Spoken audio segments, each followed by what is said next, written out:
Hi everyone, welcome to week 3 of our videos together. I can't believe it's already week 3. I can't believe that it's already halfway through October. We're almost at Halloween. It's almost November. And speaking of that, it is starting to get so cold outside. It's starting to feel like winter already. I think Christmas is just around the corner and it's still 2 months away. Now, I love the fall, and I like the cold weather. I like being able to wear sweaters and feeling all cozy, but I don't really like when I can walk outside and I can see my breath in the air because it's so cold and my fingers start to go numb. My favorite season has to be spring because it's not super hot and humid like summer, but it's not freezing like winter. Kind of gives you that nice in-between. Winter, although I love Christmas and I love the snow and playing in the snow, it has to be my least favorite season because it is just so cold outside and it's hard to drive. Sometimes I wonder why God even created winter. Wouldn't we be better off without the freezing cold and having to put on snow pants and boots all the time? But God said that He created every season for a purpose. Even winter has its purpose. And not only do seasons have their purpose, the times of our lives have a purpose too. And what does that mean? That means that even though there will be times when we laugh and we dance and we play and it's warm outside and we can run in the sun, there'll also be times when we cry or we feel frustrated or upset or it's raining outside. And maybe you're in that fun season of your life right now where you're able to hug your parents and school's doing well. Maybe you just got a new pet. I'm here with my fish today. He's over there. That's Bowie. He's swallowing my finger. He's a betta fish. But maybe you're in a sad season of your life right now. Good times and bad times will come and go just like the seasons come and go. And things will change, you'll change just as the season changes. One thing that we know is that God will never change. If you have a relationship with Him, if you talk to Him, if you go to church, He will never leave you. Even as you change and even as the season changes outside. God said that He has made everything beautiful.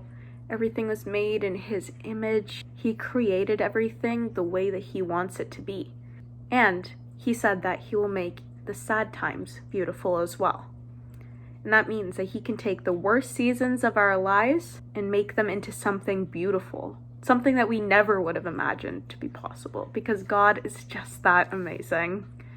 So, as you guys might have noticed, outside all the leaves are starting to change. They're turning red and orange and yellow, and we can make big leaf piles and jump into them and have fun. And Halloween's coming up, and even though trick-or-treating might look a little bit different this year, we can still carve pumpkins and have fun with our family.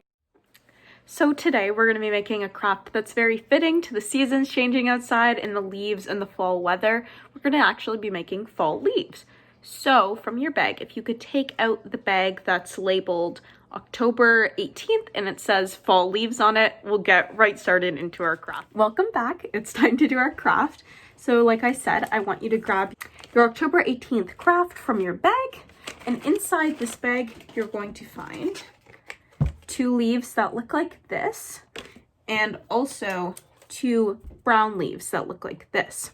What we're going to be making today are fall leaves, and they'll end up looking like this. Now, this is mine that I did when I was about your age. I was like 6 years old. So that was mine, and that's what we're going to be making. Also from your bag, you're going to grab your paints. My paints look different than yours. They're a little bit bigger. This is what I have at my house. So you're going to grab your paints, your paintbrush that comes with your paints, your glue, something to put your glue in. So I have a little cup, but you could put it on a piece of paper. You could put it on a little plate, whatever you have at your house. And also something to help you apply your paint. So I grabbed a popsicle stick. You could grab another paintbrush if you have another one, or just anything else that you have on hand. You can also grab out of your bag your crayons, because I'm going to show you an example, one where I paint and one where I color with crayons. So without further ado, let's get into the craft. So the first example that I'm going to do is using crayons, and I'm going to be coloring in this shape. So when you're coloring or when you're painting, you want to try and color inside these lines, because when the stencil goes over top, it'll go like this, and you'll only see the colors that are inside those lines. So I'm going to start off by doing coloring with my crayons, and you guys can start yours as well.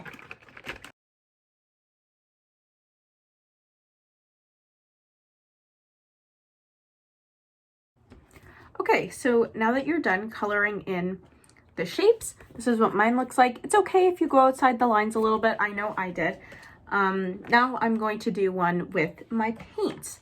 So to use the water paints, you have to have a little cup beside you with water. Then to use the water paints, you dip your paintbrush into the water like that, and then you put your paintbrush in your paints, and then you'll get the paint on your paintbrush. You don't want to use too much water or it'll run everywhere, but you want to use enough water that it makes the colors all swish around in your palette. So I'm going to do my leaf now in the watercolors, and we'll be right back. So I finished my leaf. This is what it looks like. So you can see it's a little bit harder to stay in the lines when you're using the watercolor, but that's totally okay. You might need a parent to help you. I know that I found it a little bit difficult, but so if you need a parent, by all means. So next, if you use water paint, once it's dry, I want you to add some of your glue to your cup or paper or whatever you have, and your parents can help you with this as well. You only need a tiny bit, like the tiniest little bit of glue.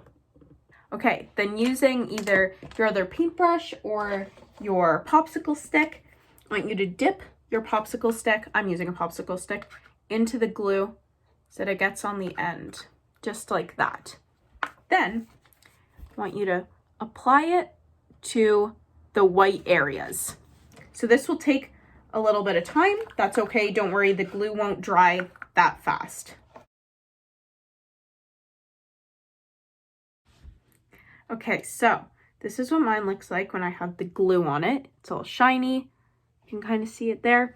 And I totally got glue on the places that I colored with crayons, and that's okay. It'll dry. It's just glue. So, and you might need your parents' help again. With your stencil, you want to line up your stencil with your leaf. So if it goes this way, you can see that it covers my entire leaf. But if it's backwards, it won't. You see how it doesn't line up at the bottom with the stem? So you want to make sure that your stem lines up at the bottom. Then you place the two together like that, and your leaf is all done. I have to look at it to be able to line it up properly. You can kind of push down the sides a little bit with your finger. You might get a little bit of glue on your finger. Just make sure that you clean up and wash your hands after you're done. So that is what my first leaf looks like, and I'm gonna go and do my second leaf. Okay, and this is what my second leaf looks like with the watercolor. Those are those two together, and I hope you enjoyed the craft this week. What I'm gonna do with my leaves now is I'm going to put them up in the windows of my house. You could decorate your table with them or give them to your parents or a sibling. I also have a bulletin board right here on my wall, so I'm going to pin one up there and use it to decorate my room a little bit. I hope you guys had fun this week, and I will see you next week. Bye!